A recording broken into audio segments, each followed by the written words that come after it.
Hello, and welcome to the English Learning Podcast, where we help you improve your English skills with real conversations, practical tips, and fun discussions. I'm your host, Jason. And I'm Julia.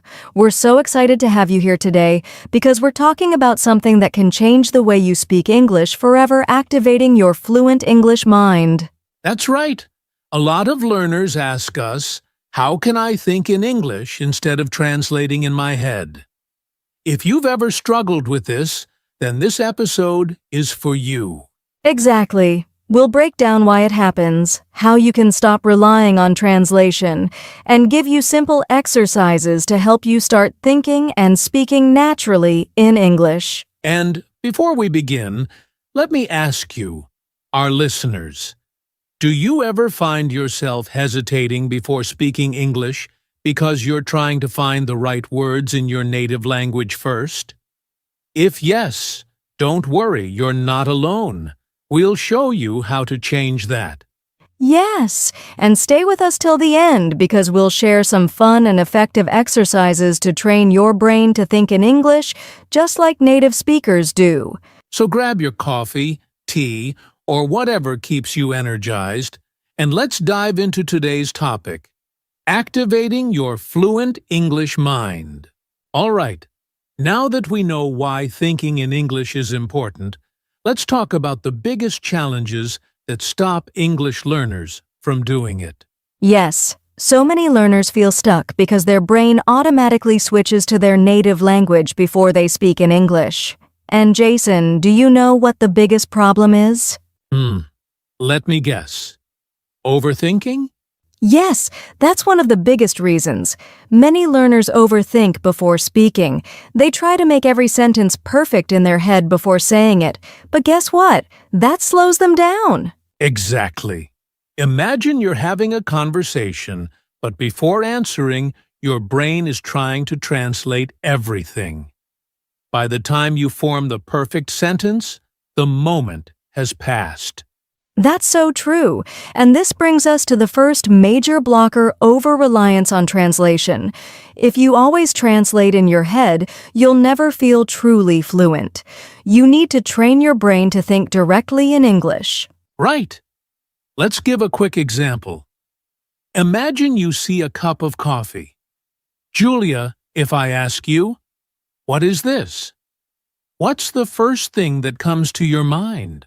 I would immediately think coffee because my brain is used to English. Exactly.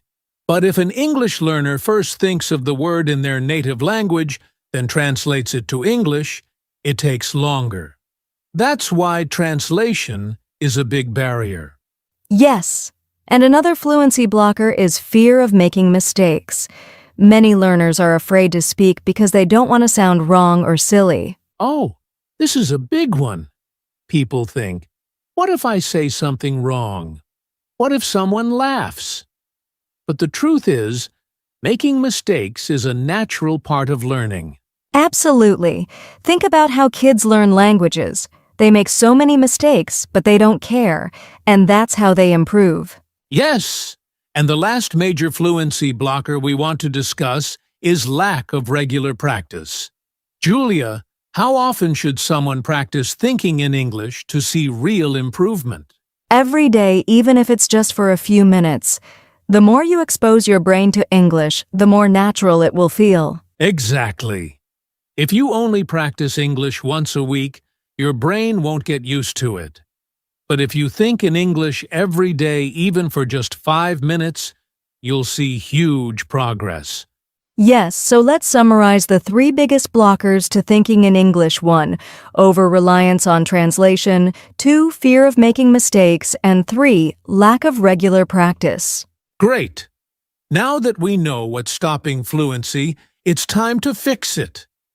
In the next section, we'll share powerful strategies to train your brain to think directly in English. Stay with us. Welcome back. Now that we know what's stopping you from thinking in English, let's talk about how to fix it. Julia, what's the first step learners should take to train their brain to think in English? The first step is surrounding yourself with English. Your brain needs constant exposure to English words, sounds, and expressions. That's right. Think about how we learned our first language. We heard it all the time at home, on TV, from friends. So, if you want to think in English, you need to live in English as much as possible. Exactly. You can start by listening to English everyday podcasts, YouTube videos, movies, or even songs. And Jason, here's a tip when watching movies. Use English subtitles instead of subtitles in your native language. That's a great idea. If you read subtitles in your own language, your brain keeps translating. But if you use English subtitles, your brain connects English words to their meaning directly. Yes. And reading in English also helps. But here's the trick: don't translate every word. If you don't understand something, try to guess the meaning from context. Exactly. And that leads us to step 2, speak and think in English as much as possible. Julia, what's the best way to practice thinking in English? One simple way is talking to yourself in English. It might sound funny, but it really works. Describe what you're doing. I'm making coffee. Now I'm adding milk. The coffee smells great. This trains your brain to use English naturally. I love that. And here's another great trick: name everything around you in English. For example, look around your room and name the objects: lamp, chair, window, book, laptop. This helps your brain think in English without translating. Yes, and if you want to take it a step further, try thinking in full sentences. Instead of just lamp, say, "This lamp gives bright light.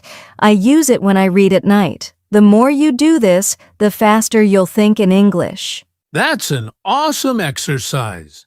And for those who feel shy about speaking, here's a great method: shadowing. Julia, can you explain what shadowing is? Of course, shadowing is when you listen to a native speaker and repeat after them immediately like a shadow.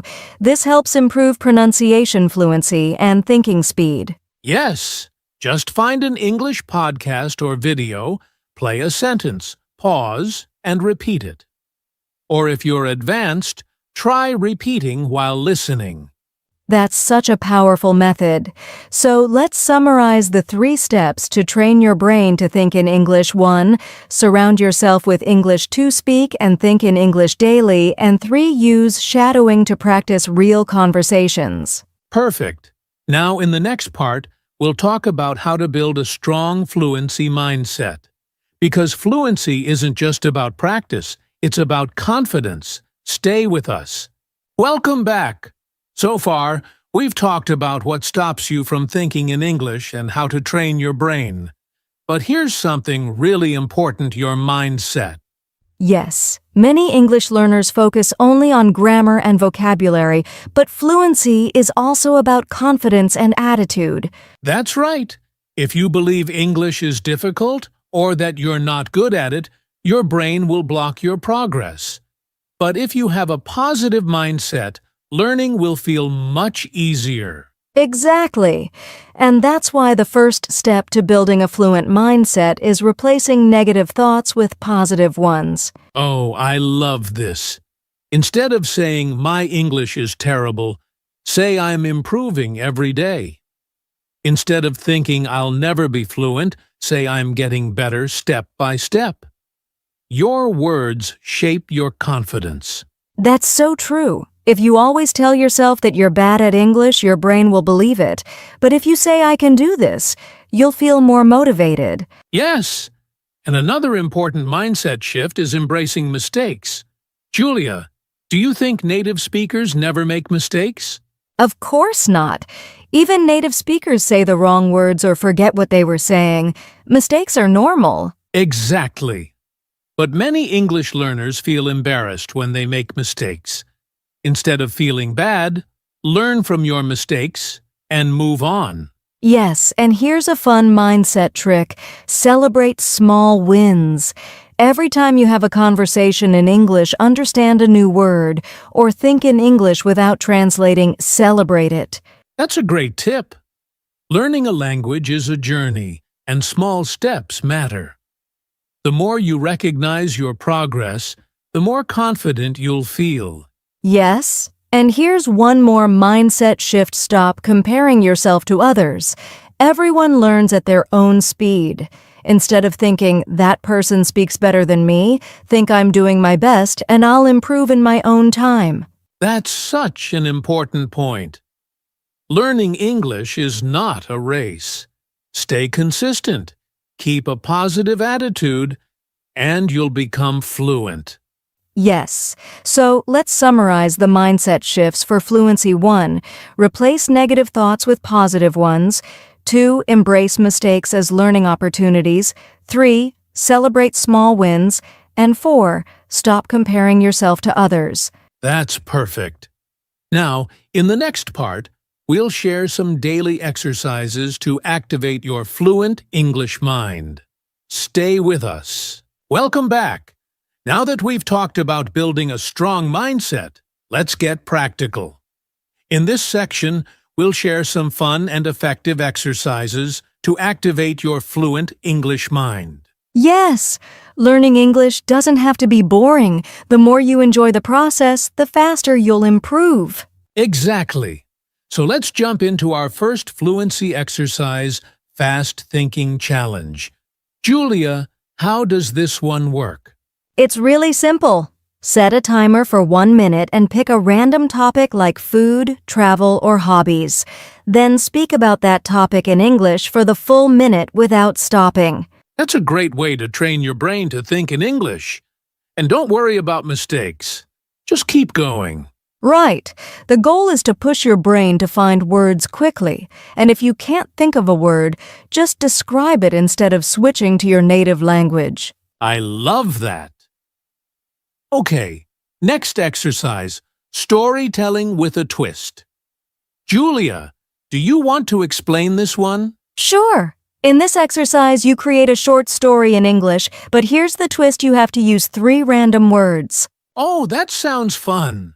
So, for example, if your 3 words are elephant, pizza, and rain, you might say, "Yesterday I saw an elephant eating pizza in the rain." Exactly. It forces you to be creative and think in English.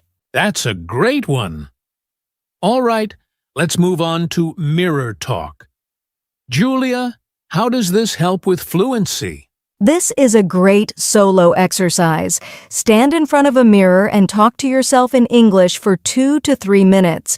Describe how your day went, your plans, or anything you want. It's like practicing a conversation with yourself. This builds confidence and helps with pronunciation. Exactly. And speaking of pronunciation, another fun exercise is shadowing. We talked about this before. Listen to a native speaker and repeat after them, trying to match their speed and accent. Yes, you can do this with podcasts, movies, or YouTube videos. Just play a sentence, pause, and repeat it exactly as you heard it. It's one of the best exercises to improve fluency. All right, let's do a quick recap of these fun fluency exercises. 1. Fast Thinking Challenge. Speak on a topic for 1 minute without stopping. 2. Storytelling with a twist. Create a short story using 3 random words. 3. Mirror talk. Talk to yourself in English in front of a mirror. 4. Shadowing. Listen and repeat after a native speaker. These exercises will help you think in English faster, speak more naturally, and feel more confident. Absolutely. Now, in our final section, we'll give you a step-by-step action plan to activate your fluent English mind every day. Stay tuned. Wow, we've covered so much in this episode. We talked about the biggest blockers to thinking in English, how to train your brain, how to build a fluent mindset, fun exercises, and now it's time for action. That's right. Learning about fluency is great, but real progress happens when you take action every day. Yes. So, here's your challenge. Pick one fluency exercise from today's episode and try it right after this podcast. Whether it's the Fast Thinking Challenge, Mirror Talk, or Shadowing Just Start. And don't stop there. Make fluency a daily habit. Spend at least 10 minutes every day thinking or speaking in English. Small, consistent steps lead to big results. Exactly. And if you found this episode helpful, be sure to subscribe to our podcast so you never miss an episode. And share this with your friends who are learning English. Learning is more fun when you do it together. Yes. Also, we'd love to hear from you. What's your biggest challenge when thinking in English? Let us know in the comments or send us a message. All right, that's it for today. Keep practicing, keep thinking in English, and we'll see you in the next episode.